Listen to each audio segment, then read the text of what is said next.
नमस्कार माझ्या मित्रमैत्रिणींनो. Bio world with Gauri ma'am या माझ्या युट्यूब चॅनलवर तुमचं सगळ्यांचं स्वागत आहे. डॉक्टर होमी भाभा बाल वैज्ञानिक स्पर्धा या परीक्षेसाठी तयारी करतोय. आधीच्या प्रश्नपत्रिकांमधून आलेले प्रश्न आपण इथे सोडवून बघतोय आणि त्याचं एक्सप्लेनेशनही घेतोय. म्हणजे त्या कन्सेप्टवर पुन्हा जर प्रश्न आला तर तो आपल्याला सोडवताना काहीच प्रॉब्लेम नाही. 2024-25 ची प्रश्नपत्रिका सोडवतोय. आज आपण त्याचे शेवटचे 10 प्रश्न सोडवणार आहोत.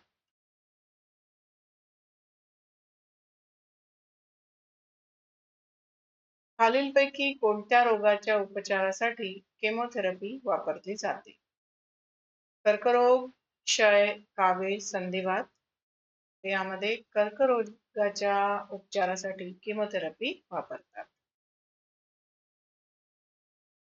पुढचा प्रश्न आहे 1 फूट बरोबर 30.48 सेंटीमीटर.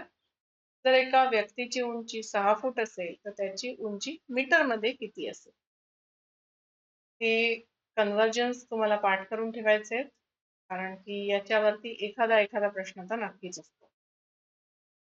इथे बघा 1 फूट बरोबर 30.48 सेंटीमीटर ऑलरेडी दिलेला आहे. तर मग 6 फूट म्हणजे किती सेंटीमीटर ते काढून घ्यायचं. ते येईल 182.88 सेंटीमीटर. 100 सेंटीमीटर म्हणजे 1 मीटर. तर 182.88 सेंटीमीटर बरोबर 1.8288 मीटर. हे आपल्याला दिसतं आहे पर्याय ए मध्ये, त्यामुळे पर्याय ए या प्रश्नाचं बरोबर उत्तर होईल. ठीक आहे. पुढे जाऊया. पुढच्या प्रश्नात आपल्याला विचारलंय की कल्पना करा की तुम्ही प्लास्टिकच्या बाटलीची निर्मिती करत आहात. ठीक आहे. पुढे पदार्थांचे काही गुणधर्म दिले आहेत. एकच बाटली अनेक वेळा वापरता येणाऱ्या बाटलीसाठी पदार्थ निवडताना यापैकी कोणत्या गुणधर्मांना प्राधान्य द्या? पारदर्शकता, लवचिकपणा, वजन तर नको. पारदर्शक असलीच पाहिजे असं काही नाहीये. असेल तर चांगली आहे. टिकाऊपणा, रासायनिक निष्क्रियता, वजनाचा हलकेपणा. चला पुढच्या पर्यायामध्ये त्यांनी वजनाचा हलकेपणा केलाय, त्यामुळे हे छान आहे. रासायनिक निष्क्रियता हे पण बरोबर आहे. म्हणजे काय, तर आपण त्याच्यात पाणी घातल्यानंतर त्या प्लास्टिकचं त्या पाण्याशी काहीही रिॲक्शन व्हायला नको. म्हणजे रासायनिक निष्क्रियता आणि टिकाऊपणा हे सुद्धा आपल्याला हवं असतं. पुढचे पर्याय बघूया. उष्णतारोधक, कडक, रासायनिक दृष्ट्या क्रियाशील.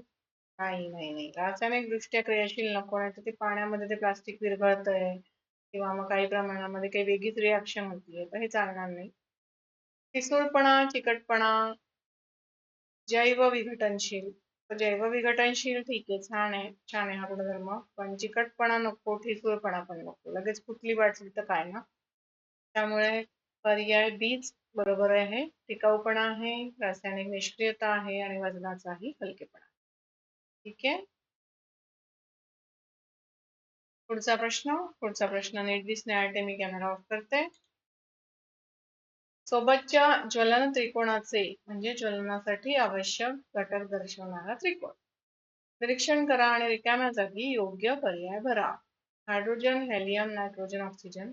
तर ज्वलनासाठी बघा त्यांनी काय सांगितलंय, हीट फ्युएल हे इम्पॉर्टंट आहे. त्याच्याबरोबरीने कुठला वायू लागतो बरं?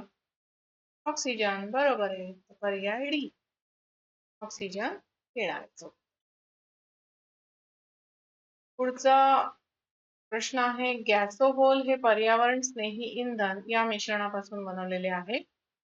पेट्रोल व डिझेल, पेट्रोल व इथेनॉल, डिझेल व इथेनॉल, पेट्रोल व LPG. तर गॅसोहोल जे आहे ना मुलांना, ते बनवतात पेट्रोल आणि इथेनॉल. ऊसातील शर्करेला रासायनिक दृष्ट्या डॅश म्हणतात. लॅक्टोज नाही, आपली दुधातली शर्करा म्हणजे लॅक्टोज. त्याच्यानंतर ग्लुकोज म्हणजे जी शर्करा आपण जेवल्यानंतर तयार होते पचनानंतर आणि ती पटकन पेशींमध्ये शोषली जाते. ग्लुकॉन डी मध्ये असते बघा ग्लुकोज. Sucrose, correct. सुक्रोज हे उत्तर आहे याचं. सुक्रोज म्हणतात ऊसातल्या शर्करेला. आणि फ्रुक्टोज फ्रुट्स म्हणतात ना रे फळांना इंग्लिशमध्ये, तर फ्रुट्स आणि फ्रुक्टोज असं लक्षात ठेवा. फ्रुट्स मध्ये जी असणारी शर्करा आहे ती आहे फ्रुक्टोज. तर उत्तर पर्याय सी सुक्रोज. पुढे जाऊया. पुढचा प्रश्न आहे, ऑलिम्पिक ज्योत ग्रीसमधील ऑलिम्पिया या शहरात प्रज्वलित केली जाते. तिचा प्रवास त्या वर्षीच्या ऑलिम्पिक स्पर्धांच्या स्थळापर्यंत, जसे की यंदा पॅरिस पर्यंत होतो. ही ज्योत कशी प्रज्वलित केली जाते? गारगोटीच्या साहाय्याने ठिणग्या पाडून? नाही. सूर्यकिरण आणि अंतर्वक्र भिंग वापरून? नाही. ग्रीसमधील हेराच्या देवळातील पुरातन धुनीच्या मदतीने? नाही, हे पण नाही. पर्याय डी याचं उत्तर आहे. सूर्यकिरण आणि अंतर्वक्र आरशाचा वापर करून ही ज्योत प्रज्वलित केली जाते. ओके. चा प्रश्न आहे, भारतीय अंतराळ संशोधन संस्था इस्रोने सूर्य आणि सूर्यावरील वातावरणाचा अभ्यास करण्यासाठी आखलेली मोहीम पुढीलपैकी कोणती? सौर्ययान, गगनयान, आदित्य एल1 का डिस्कवरी? आदित्य एल1 याचं उत्तर आहे पर्याय सी. इस्रो कडनं वर्षभरामध्ये या 2 वर्षामध्ये जे जे सॅटेलाइट्स लॉन्च होतात, जे ज्या मोहिमा आखल्या जातात, त्याबद्दलची माहिती तुम्ही करून ठेवा. शेवटच्या 10 प्रश्नांमध्ये एखादा प्रश्न दरवर्षी इस्रोवरती येतो. त्याचबरोबरीने आपलं जनरल सायन्स, त्याच्यानंतर वाईल्ड लाईफशी रिलेटेड म्हणजे वनक्षेत्राशी रिलेटेड असे प्रश्न या 10 प्रश्नांमध्ये बनतात. त्यामुळे या काही पॉइंट्स वरती नक्की अभ्यास करून घ्या. पुढचा प्रश्न आहे, पृथ्वीवरील सर्वात मोठा दिवस अनुभवायचा असेल तर पृथ्वीवर कुठे जाणे आवश्यक आहे? विषुववृत्त, उत्तर ध्रुव, कर्कवृत्त की मुख्य रेखावृत्त? पर्याय बी या प्रश्नाचं उत्तर आहे. उत्तर ध्रुवावर जर गेलो आपण तर आपल्याला सर्वात मोठा दिवस अनुभवता येईल. शेवटचा प्रश्न, पुढीलपैकी कोणते विधान चुकीचे आहे? रिकामी बाटली फक्त रिकामी वाटते. रिकाम्या बाटलीत हवा असते. बरोबर आहे, हे दोन्ही विधान बरोबर आहे. रिकामी स्टीलची बाटली अपारदर्शक असते. हे पण बरोबर आहे. चुकीचं विधान शोधायचं नव्हे. चौथं विधान आहे, रिकाम्या बाटलीला वस्तुमान नसते. येस, हे विधान चुकीचं आहे. रिकाम्या बाटलीला वस्तुमान असते. त्यामुळे पर्याय डी हे या प्रश्नाचं बरोबर उत्तर आहे. चला, 100 प्रश्न आपण सोडवले. ही प्रश्नपत्रिका इकडे पूर्ण झालेली आपली सोडवून. आपला अभ्यास असाच चालू राहणार आहे. याच्यासाठी रेफरन्सेस, मेनका पब्लिकेशनचे ऑथेंटिक बुक, तसंच महाराष्ट्र स्टेट बोर्डची जी पाठ्यपुस्तकं आहेत आपली 4थी, 5वी, 6वीची, काही गोष्टी 7वी, 8वीच्या पाठ्यपुस्तकातून आपल्याला अभ्यासायचे. ही सगळी पाठ्यपुस्तकं आपण अभ्यासणार आहोत विज्ञानाची. आणि त्याचबरोबरीने होमी भाबाची जी ऑफिशियल वेबसाईट आहे त्याच्यावरतीही आपल्याला काही काही रेफरन्सेस मिळतात, काही काही गायडन्स मिळतो. तिथेही आपल्याला लक्ष ठेवायचं.